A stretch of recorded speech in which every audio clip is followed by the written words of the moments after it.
उपमुख्यमंत्री अजित पवार बोलतात। देशाचे माजी उपपंतप्रधान आणि आपल्या राज्याचे पहिले मुख्यमंत्री यशवंतराव चव्हाण साहेबांची आज 39वी पुण्यतिथी। मी सकाळीच त्यांच्या समाधीचं दर्शन घेऊन पुण्यामध्ये आलोय। आज मुख्यमंत्री महोदय देखील तिथं जाऊन समाधीचं दर्शन घेणार आहे। मी त्यांना विनम्र अशा प्रकारचं चव्हाण साहेबांना पुण्यतिथीच्या निमित्तानं अभिवादन करतो। त्याच्यानंतर मी खरं तर मधल्या काळात दिवाळीच्या आधी मला डेंग्यू आजार झालेला होता आणि त्याच्यात माझे 15 दिवस त्या आजारामध्ये गेले।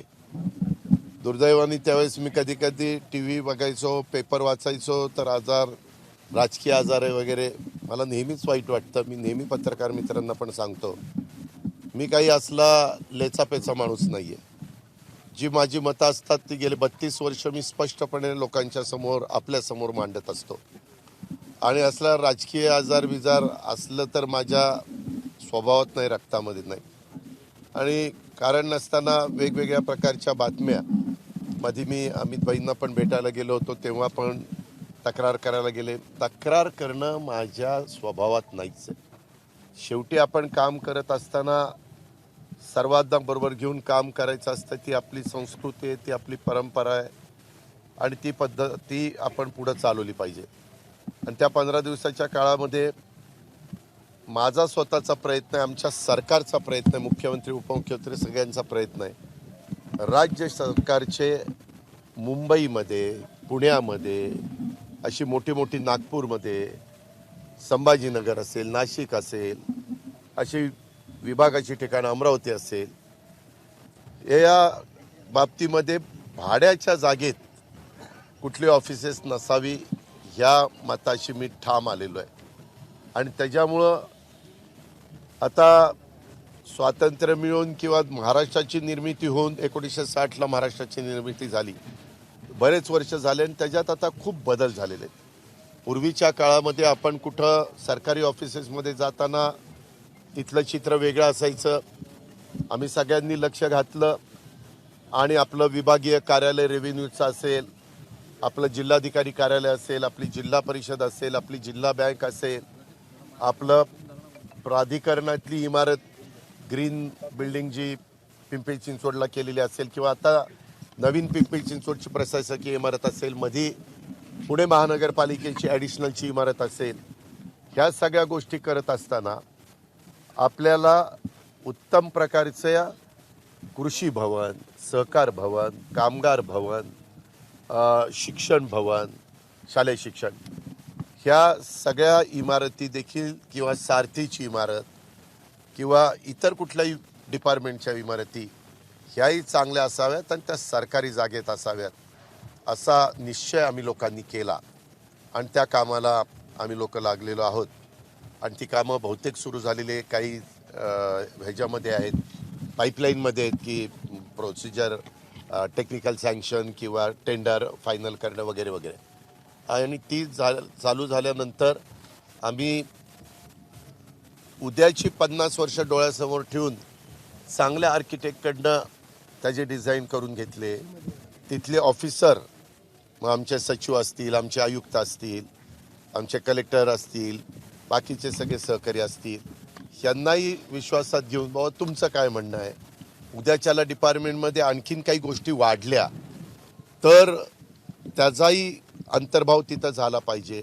पार्किंग मोठ्या प्रमाणावर 2 व्हीलर 4 व्हीलर पाहिजे, सुरक्षित पाहिजे, फायरच्या दृष्टिकोनातनं ते प्रूफ पाहिजे, अशा सगळा विचार करून आम्ही ह्या इमारती बांधतोय आणि त्याचं काम जोरात सुरू आहे। सुदैवाने मुख्यमंत्र्यांनी उपमुख्यमंत्र्यांनी माझ्याकडे प्लॅनिंग अँड फायनान्स सारखी जबाबदारी दिलेली आहे। त्याच्यावर निधीची कमतरता यांना कुठली कमी पडू नये आणि टाइम टेबल ठरल्याप्रमाणे इमारतींची कामं पूर्णत्वाला जावीत। आता हेच काम डिसेंबरपर्यंत करायचा सगळ्यांचा प्रयत्न आहे। दुसरं काम शालेयचं शिक्षण विभागाचं पुढच्या डिसेंबरपर्यंत करायचा प्रयत्न आहे। अशा ह्या सगळ्या गोष्टी आहेत। आता लवकरच आम्ही SP कार्यालय आमच्याकडनं राहून गेलं पुणे ग्रामीणचं, आणि एक सिपिंगचंही कार्यालय करणार. मी मध्ये सिपिंगशी बोललेलो आहे, तर त्याही संदर्भामध्ये आपल्याला ते कार्यालय चांगल्या प्रकारे करायचं आहे. जसं नागपूरला CP आणि SP कार्यालय एकत्र आहे, माझी देवेंद्रजींशी चर्चा होत असताना ते म्हणले तसं करता का, परंतु आपला जिल्हा मोठा आहे, आपलं शहर मोठं आहे, तर CP कार्यालयाच्या जागेतच करायचा आमचा मानस आहे. आणि आपलं पाषाणला तिथं सुंदर प्लॅन केलेला आहे. मागं प्लॅन तयार झाला, पण मधी काही राजकीय घटना घडल्या आणि मला थोडंसं बाजूला जावं लागलं. आता पुन्हा माझं देवेंद्रजींशी बोलणं झालं. मी म्हणलं प्लॅन आमचा तयार आहे, त्याला मान्यता देऊन आपण पुढं जायचं ठरवलेलं आहे. अशा प्रकारे फक्त पुढं नाही, बाकीच्याही वेगवेगळ्या भागात आम्ही नागपूरला पण आपलं उपराजधानीचं ठिकाण, तिथंही मोठ्या प्रमाणात इमारती करतोय. तसंच आपलं मुंबईमध्ये तर आपण एअर इंडियाची बिल्डिंग घेतोय गव्हर्नमेंटला, परंतु वरळीला GST भवन म्हणून फार मोठी इमारत, जवळपास 2,500 कोटीच्या इमारतीचं काम तिथं चाललेलं आहे.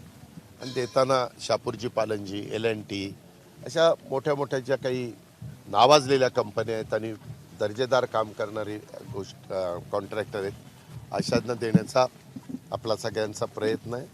आणि त्याची पाहणी करावी, कारण मंत्रालयात बसून आम्ही आढावा घेतच असतो. आपल्या पुण्यातल्या जे काही महाराष्ट्रामध्ये जे काही महत्त्वाची कामं चाललीत, मेट्रो किंवा बाकीच्या बाबतीत, त्याचा साधारण माझा आढावा असतोच. तुम्हाला त्याची माहिती मिळतेच की मी VCवर घेतो आणि सगळ्यांना अधिकाऱ्यांना तिथं बोलवणं. आपला रेड्डी मार्ग, रेवस्तू रेड्डी तो मार्ग असेल किंवा बाकीचे कोस्टल रोड, इतर गोष्टी, अशा सगळ्या कामं चाललेली आहेत. कामाच्या बाबतीमध्ये कुठेही गती मंदावू नये, हा माझा आणि आमच्या मुख्यमंत्र्याचा, उपमुख्यमंत्र्यांचा, सरकारचा प्रयत्न. दादा, सराटीमध्ये आंतरवलीमध्ये 4 जणांना अटक करण्यात आली आहे. त्याच्यावरून जरांगे पाटील म्हणतात की सरकार, मला त्याबद्दल काही माहिती नाहीये. मी काल अहमदाबादला होतो, रात्री कोल्हापूरहून कराडला गेलो. मी त्याच्याबद्दलची माहिती घेतो. कायदा सुव्यवस्था राखणं हे पोलिसांचं काम आहे, सरकारचं काम आहे. त्याच्या संदर्भात मागे देखील कुठल्याही प्रकारचं आंदोलन करण्याचा अधिकार प्रत्येकाला आहे, संविधानाने ते दिलेलं आहे. उद्याच आता 26 तारीख आहे. ह्या प्रकारे सगळं काम चाललेलं असताना त्यामध्ये कुठंही राष्ट्रीय संपत्तीचं नुकसान होऊ नये, सार्वजनिक संपत्तीचं नुकसान होऊ नये, ह्याबद्दल काही कायदे नियम केलेले आहेत. जाणीवपूर्वक कुणाला त्रास देणं, जाणीवपूर्वक कुणाला कशामध्ये तरी गोवणं, हे कदापि सरकार सहन करणार नाही. ज्यांनी कुणी मधल्या काळामध्ये काही बाबतीमध्ये कमी पडले, त्या अधिकाऱ्यांच्या पण बदल्या केलेल्या आपल्या लक्षात आलं असेल. त्यावेळेस काही अधिकाऱ्यांच्यावर मुख्यमंत्र्यांनी ॲक्शन घेतलेली पण आपल्या सगळ्यांच्या लक्षात आलं असेल. परंतु शेवटी सरकारमध्ये कुणीही प्रमुख असलं तरी त्या प्रमुखाला आणि सरकारला कायदा सुव्यवस्थेच्या दृष्टिकोनातनं लक्ष हे द्यावंच लागतं. त्या नियमाची पायमल्ली होणार नाही. कोर्टाने, न्यायव्यवस्थेने घालून दिलेले जे काही त्यांच्या डायरेक्शन आहेत किंवा त्यांचे आदेश आहेत, त्याच्यामध्ये कुठेही काही कमतरता राहणार नाही, याबद्दलची काळजी घ्यावी. रात्री बेरात्री कुठेही होतात आणि भाषणात प्रक्षोभक त्याच्या संदर्भामध्ये कुणीही, मी पर्टिक्युलर जरांगेंचंच फक्त नाव घेतो असं नाही, कुणीही कुठल्याही व्यक्तीनी समाजामध्ये अशा पद्धतीनं भडकाऊ भाषणं, ज्याच्यात भाषणामध्ये साधारण कसे शब्द वापरले पाहिजे सर्वांनीच, मग ते सत्तेमध्ये सत्ताधारी असो, विरोधक असो किंवा ज्यांचा राजकीय पक्षाशी कुठला संबंध नसो, एक जबाबदार नागरिक म्हणून प्रत्येकाला जो अधिकार आहे आपलं मत मांडण्याचा, तो जरूर मांडावा. आज पुण्यतिथी चव्हाण साहेबांनी आपल्याला सुसंस्कृत महाराष्ट्र कसा असू शकतो, कसा आपण घडवू शकतो आणि तशा पद्धतीनं काम करू शकतो, हे त्यांनी दाखवलं. आणि ती परंपरा तेव्हापासून महाराष्ट्रामध्ये प्रशासनामध्ये देखील आणि सगळीकडे चालायला लागली. परंतु अलीकडं मी सकाळी कराडला पण बोलत असताना सांगितलं की काही बाबतीमध्ये काही जणांचं, आपण त्याला वाचाळवीर म्हणू शकतो, अशा पद्धतीनं कुठंतरी एखाद्या शब्दाने समाजामध्ये तेढ निर्माण होणार नाही ह्याबद्दलची काळजी ही सर्वांनी घेतली पाहिजे अशी माझी विनंती आहे. असं मी आव्हान देखील सगळ्यांना करतो. त्याच्यामध्ये सर्वच जण आले. मी कुणाचं नाव घेऊ इच्छितो. सांगितलं ना, आता एवढं सांगितलं तर परत आहेच का? दादा, आरक्षणासाठी सगळ्याच जातींचं सर्वेक्षण जे आहे ते करावं अशा पद्धतीचा निर्णय राज्य मागासवर्गीय आयोगाने घेतल्याचं ऐकवत आहे. मात्र मी देखील ती बातमी वाचली की बाबा 400 का 500 कोटी रुपये मागास आयोगाने ह्या कामाच्या करता मागितलेले आहेत अशी बातमी मी वाचली. मी मुंबईला गेल्यानंतर आता आज 25 तारीख, उद्या 26, उद्या सुट्टी आहे, 27ला पण सुट्टी आहे, गुरु नानक जयंती का कशाची तरी सुट्टी आहे. 28ला मी मुंबईला गेल्यानंतर त्याची माहिती त्या ठिकाणी घेईन. आणि शेवटी आयोगाला पण इथं प्रत्येकाला वेगवेगळ्या प्रकारे अधिकार दिलेले आहेत. त्याला त्यांच्या संदर्भामध्ये त्यांनी काय करावं काय नाही अशा पद्धतीनं स्वायत्तता दिलेली आहे आणि त्या पद्धतीनं प्रत्येकजण आपापलं काम करत असतं. तर आम्ही जरूर तशी मागणी झालेली असेल तर आम्ही मुख्यमंत्री, उपमुख्यमंत्री, मंत्रिमंडळामध्ये चर्चा करू आणि राज्याच्या हिताचा, राज्याच्या भल्याचा निर्णय घेऊ. दादा, लोकसभेच्या निवडणुका तोंडावरती आहे. तुम्ही अमित शहाची भेट घेतली.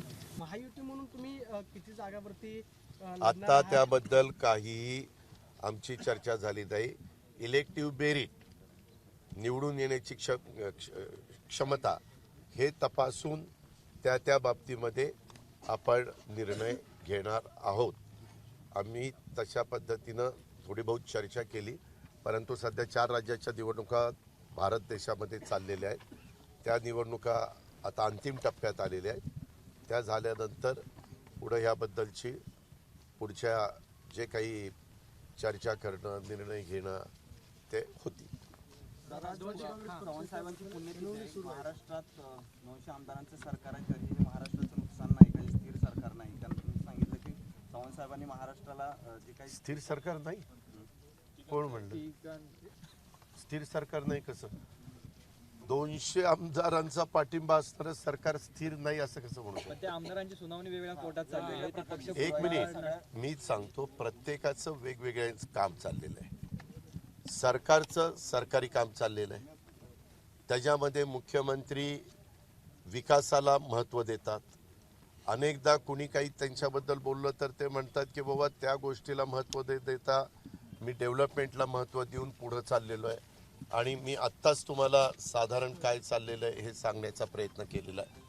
आता ह्याच्या व्यतिरिक्त प्रत्येकाला आपल्या आपल्या न्याय मागण्याचा अधिकार आहे. त्याच्यात कुणी सुप्रीम कोर्टात गेलंय, कुणी हायकोर्टात गेलंय, कुणी विधानसभा अध्यक्षांच्याकडे गेलंय, कुणी निवडणूक आयोगाकडे गेलेलं आहे. ज्याला कुणाला जो काही अधिकार आहे त्याच्याबद्दलचा न्याय द्यायचा आणि ज्यांना न्याय मागण्याचा अधिकार आहे असा ह्या सगळ्या गोष्टी चाललेल्या आहेत. ती एक वेगळी प्रक्रिया आहे. त्याच्यामध्ये कुणी इंटरफेअर करत नाही, ते त्यांचं काम चालू आहे. आणि एकनाथराव शिंदेंच्या नेतृत्वाखाली महायुतीचं काम सरकार म्हणून त्या ठिकाणी चाललेलं आहे. आता थोडंसं वातावरण बदललं आहे. हवामान खात्याने सांगितलेलं आहे की 4-5 दिवस पाऊस पडण्याची शक्यता आहे. सिंधुदुर्गला पाऊस पडला. येताना मला पायलटने सांगितलं की लवकर निघा, नाहीतर कदाचित ढग जास्त आले तर तुम्हाला बाय रोड जावं लागेल. अशा काही गोष्टी होतात. ते नैसर्गिक गोष्ट आहे. आणि त्याच्या संदर्भामध्ये मी आजच काही अधिकाऱ्यांशी चर्चा करत होतो. अधिकाऱ्यांशी म्हणजे सातारा कलेक्टर आणि यांच्याशी आम्ही लवकरच राज्यातल्या सगळ्या कलेक्टरांची कॉन्फरन्स यशोदाला घेणार आहोत. मुख्यमंत्र्यांची वेळ मागितलेली आहे आणि मग त्याला दोन्ही उपमुख्यमंत्री आणि मुख्यमंत्री येतील आणि ती कॉन्फरन्स होईल. त्याच्यामध्ये पुढच्या जुलै 31पर्यंत जे पाण्याचे साठे आहेत ते पिण्याच्या करता कसे आपल्याला सुरक्षित ठेवता येतील, ते सुरक्षित ठेवून राहिलेलं पाणी बाष्पीभवनाचा विचार करून शेतीला आणि बाकीच्या कामाला कसं देता येईल अशा पद्धतीच्या सूचना ऑलरेडी सगळ्यांना कॅबिनेटमध्ये सरकार म्हणून मुख्यमंत्र्यांनी आम्ही लोकांनी दिलेले आहे. आणि त्याचा पुन्हा एकदा आढावा घेणं, कारण काही काही ठिकाणी चाऱ्याची कमतरता भासायला लागलेली, काही ठिकाणी पाण्याच्या टँकरची मागणी व्हायला लागलेली आहे.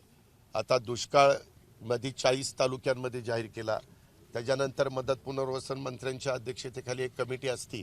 त्याच्यात कृषी, महसूल, पाणी पुरवठा असे अनेक मंत्री जे दुष्काळ ह्याच्याशी संबंधित आहेत, ग्रामीण भागाशी, ग्रामविकास, त्या सगळ्यांनी एक मीटिंग घेतली आणि मंडळाप्रमाणे प्रत्येक मंडळाप्रमाणे 1020 का 1920 असा काहीतरी तो आकडा आहे, माझ्याकडे कागद आहेत ते त्यांनी निवडलेले आहेत.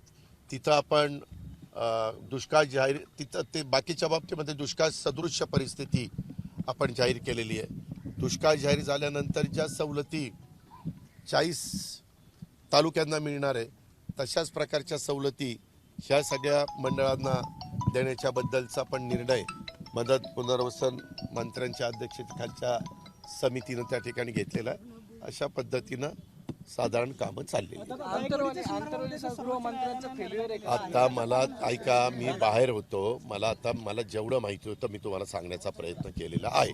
धन्यवाद. एबीपी माझा, उघडा डोळे बघा नीट.